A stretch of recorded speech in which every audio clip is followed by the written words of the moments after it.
Hello students. इस video में हम बात करेंगे एटॉमिक्स मॉडल की। जो डिफरेंट एटॉमिक मॉडल दिए गए थे एटम्स के बारे में, उसके बारे में हम यहाँ पे डिस्कस करेंगे। From the knowledge of existence of subatomic particle like electron, proton and neutron in an atom, various atomic model were proposed by different scientist. क्योंकि 19th सेंचुरी के एंड तक हम बहुत सारे सब एटॉमिक पार्टिकल को ढूंढ चुके थे, तो बारी आती है उनको अरेंजमेंट करने की, उनकी अरेंजमेंट करने की, किस तरह से वो डिफरेंट एस्पेक्ट में फिट बैठते हैं एटम के स्ट्रक्चर को बनाने में, उनकी यहाँ पर बात होगी। तो उनमें से कुछ मॉडल हैं, जैसे Thompson model of atom, Rutherford model of atom, Bohr model of atom. ये कुछ फेमस मॉडल है। वैसे तो बहुत सारे मॉडल आए थे, लेकिन उनमें से कुछ मॉडल यहाँ पर हम स्टडी करते हैं बेस की तरह। तो सबसे बेसिक यहाँ पर रहेगा Thompson model, the most trusted and scientifically established model of atom which is adopted these days quantum mechanical model of atom. It will be dealt in higher classes. और सबसे जो एडवांस मॉडल है, जिसमें limitation कम है, वो quantum mechanical model है atom का, और जिसे हम हायर क्लासेस में स्टडी करेंगे। चलिए बात करते हैं थॉमसन एटॉमिक मॉडल की। This model is often called the watermelon model.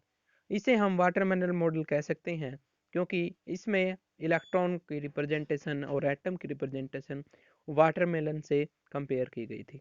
In this model Thomson predicted the presence of electron inside positive sphere. ये कहता है कि इलेक्ट्रॉन ठीक वैसे ही प्रेजेंट रहेंगे जैसे वाटरमेलन को काटने पर बीज दिखाई देते हैं, और जो रेड पार्ट होता है उसे हम प्रोटॉन कहेंगे, और जो बीजों वाला पार्ट है उसे इलेक्ट्रॉन कहेंगे। यानी पॉजिटिव और नेगेटिव एक दूसरे के अंदर मिक्सअप होते हैं। Just same as seeds of watermelon are embedded in red embedded edible part of watermelon.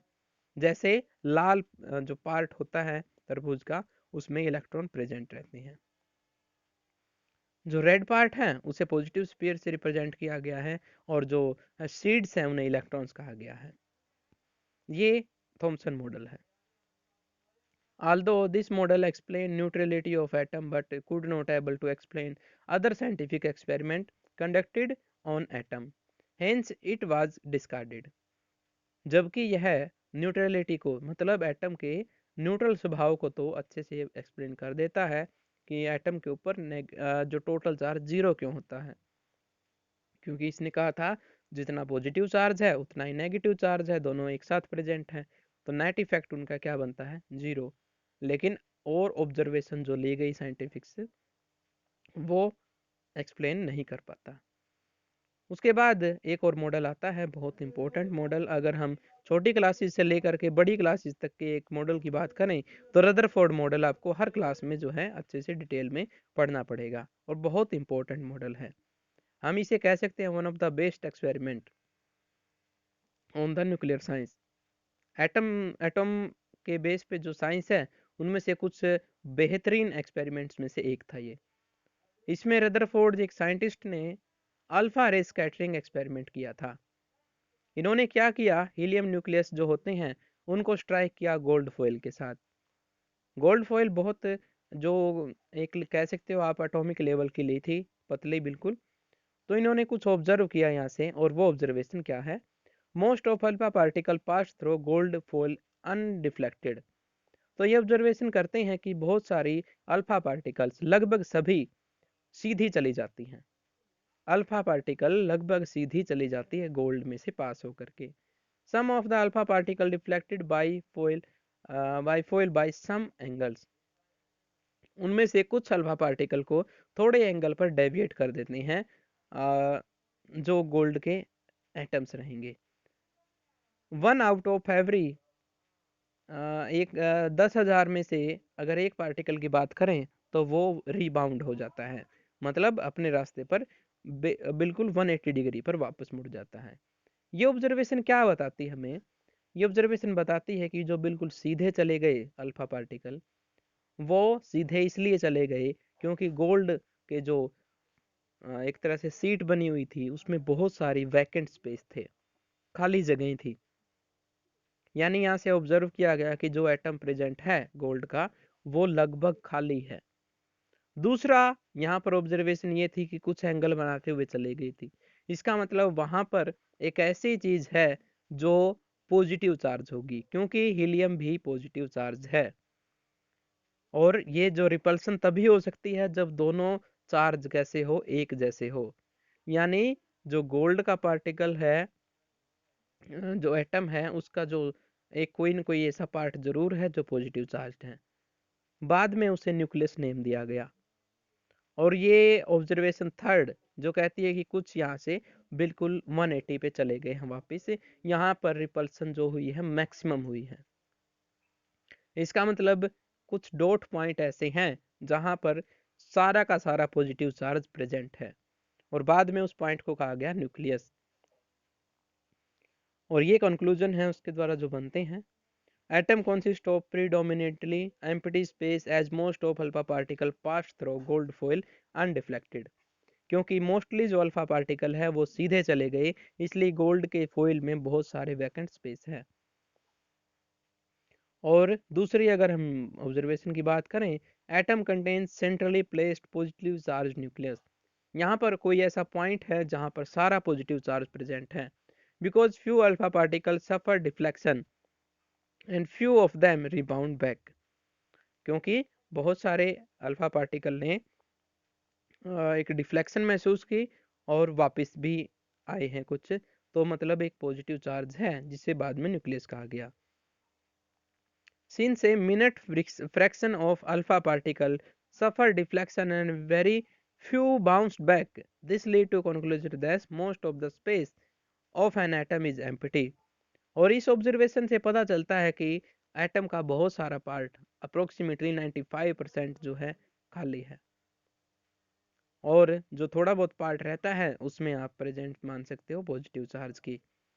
और उस पॉजिटिव चार्ज के साइज की अगर बात करें तो वो 10⁻⁵ टाइम्स है दैट ऑफ एटम।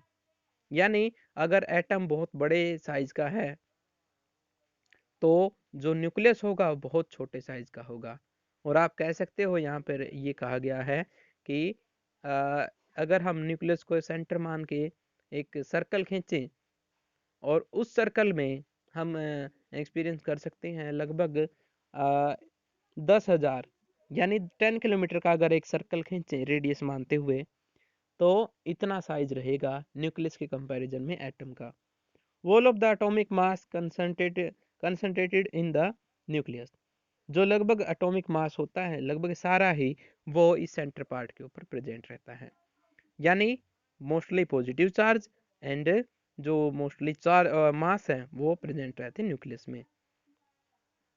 अब फीचर्स की बात करते हैं, कुछ इंपॉर्टेंट पॉइंट्स की बात करते हैं जो रदरफोर्ड ने प्रपोज किए थे। उनमें से कुछ की बात हो रही है यहाँ पे। There is positively placed nucleus in an atom, कि किसी भी एटम में एक पॉजिटिव चार्ज जो है प्रेजेंट है और जिसे न्यूक्लियस कहा गया। Nearly all mass reside in the nucleus, और लगभग सारा का सारा जो मास होता है वो इस पॉइंट में प्रेजेंट रहता है, और ये मास होगा प्रोटॉन और न्यूट्रॉन का mix up. Electron revolves around the nucleus in well defined orbits. जो इलेक्ट्रॉन होते हैं वो किसी भी न्यूक्लियस के चारों तरफ कुछ ऑर्बिट्स में जो है चक्कर लगाते हैं, बहुत स्टेबल ऑर्बिट होते हैं वो, well defined. Size of nucleus is very small compare to the size of atom, और न्यूक्लियर का जो साइज होगा वो एटम के कंपैरिजन में बहुत बहुत कम है। अब हम ड्रॉबैक की बात करते हैं, क्योंकि इसने बहुत अच्छे से डिटेल में डिस्क्राइब किया था किसी भी स्ट्रक्चर के, तो बहुत सारे क्वेश्चन नए जनरेट हो गए, और उन क्वेश्चनों के आंसर देने में कुछ में कामयाब रहा ये मॉडल, और कुछ में ये जो है बाद में पता चलता है कि ये एक्सप्लेन भी किए जा सकते हैं बाय रदरफोर्ड मॉडल। और कुछ ऐसे पॉइंट भी थे जो बिल्कुल ही नए थे जिन्हें हम रदरफोर्ड मॉडल की हेल्प से एक्सप्लेन नहीं कर सकते। According to Rutherford, electron revolves around the nucleus in well defined orbit. यहाँ पर कहा गया कि इलेक्ट्रॉन जो है न्यूक्लियस के चारों तरफ एक स्टेबल स्ट्रक्चर में लगातार रिवॉल्व करते हैं। But electrons being charged particle will lose their energy. और हायर क्लासेस में आप इसको अच्छे समझेंगे इस पॉइंट को, कि जो चार्ज पार्टिकल होता है वो मूव करते हुए एनर्जी का लॉस करता है। एंड फाइन अगर ऐसा होगा तो धीरे धीरे इलेक्ट्रॉन की एनर्जी क्या होगी, लॉस होती रहेगी और धीरे धीरे वो न्यूक्लियस के अंदर गिर जाएगा। This will make atom highly unstable. और इस मॉडल के अकॉर्डिंग जो एटम है वो बहुत ज़्यादा अनस्टेबल हो जाएगा, धीरे धीरे ख़त्म। बट एटम की जो प्रेजेंस है वो बहुत टाइम तक देखी जाती है। इसलिए ये इस एक्सप्लेनेशन को बता नहीं पाया और एक लिमिटेशन बन गई है। This was the major drawback of Rutherford which was unexplained by him, जिसे एक्सप्लेन नहीं किया गया। To overcome drawbacks of Rutherford model, Niels Bohr in 1912 proposed modified model of structure of atom।